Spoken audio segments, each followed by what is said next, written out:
पाहिजे याची तळमळ असते.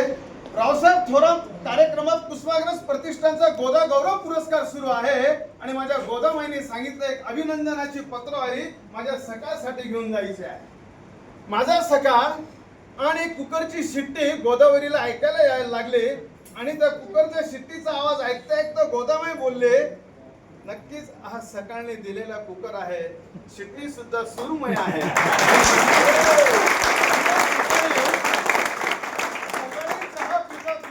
एक आता सकाळ असतो आणि गोदामाईने सकाळचं वर्णन केलं. गेली अनेक दशक मी पेपर वाचतोय. नाशिकला प्रकाशन होण्याच्या आधी कोल्हापूर पुण्यावरून पेपर येत होता. एकही भडक बातमी माझ्या वाचकांना देत नाही. हे माझं सकाळचं वैशिष्ट्य काय आहे? एकही वर्तमानपत्रामध्ये आतापर्यंत गुटख्याची जाहिरात मी आतापर्यंत पाहिलेली. हा माझा विषय.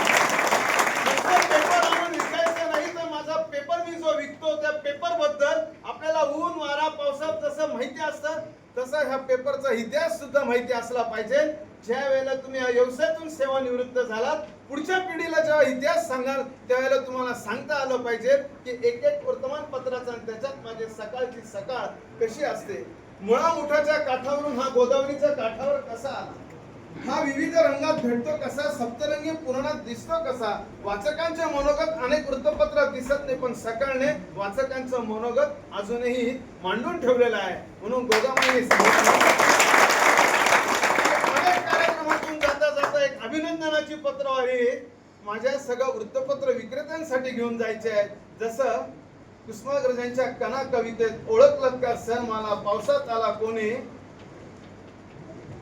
गंगामाई आले घर गेलं वाहून, तसंच माझा वृत्तपत्र विक्रेता घरात सुख असो दुःख असो, गाडी पंक्चर असो, पेट्रोल असो, रस्त्यावरचे खड्डे असो, कुत्र्यांचा त्रास असो, कधी कधी पेपरचे गठ्ठे चोरीला जात असतात, तरीही वाचकांपर्यंत माझा पेपर पोहोचण्यासाठी तुमची तगमग गोदामाई पाहत असते. गोदामाईच्या साक्षीने तुमचा प्रवास सुरू आहे. आपल्या व्यवसायाला प्रतिष्ठा कशी द्यायची ते मात्र तुमच्या हातात आहे. चेहऱ्यावरचं हास्य आणि सकारात्मक बोलणं हेच वाचकांना हवं असतं. जय गोदामाई, जय सकाळ. येणारा कुंभमेळा येतोय. मागच्या वर्षीच्या 12 वर्षापूर्वीचे सिंहस्थ त्याच्या पुरवण्या वाचकांनी कुंभमेळ्याच्या जपून ठेवलेल्या आहेत. यंदाही 2028ला सिंहस्थ कुंभमेळ्याच्या पुरवण्यांकडे वाचकांचं लक्ष आहे. ते तुम्ही नाहीच आहे. वाचक यांना नंतर ओळखतो, वाचक आधी तुम्हाला ओळखतो. जर तुम्ही छान याच्याने जर त्यांना सांगितलं तर सकाळची सकाळ आणि वाचकांची सकाळ आपल्या सकाळने सुरू करा. तेवढा शिट्टीचा आवाज सकाळने केलेल्या कुंभारचा असू द्या, एवढं मात्र लक्षात ठेवा.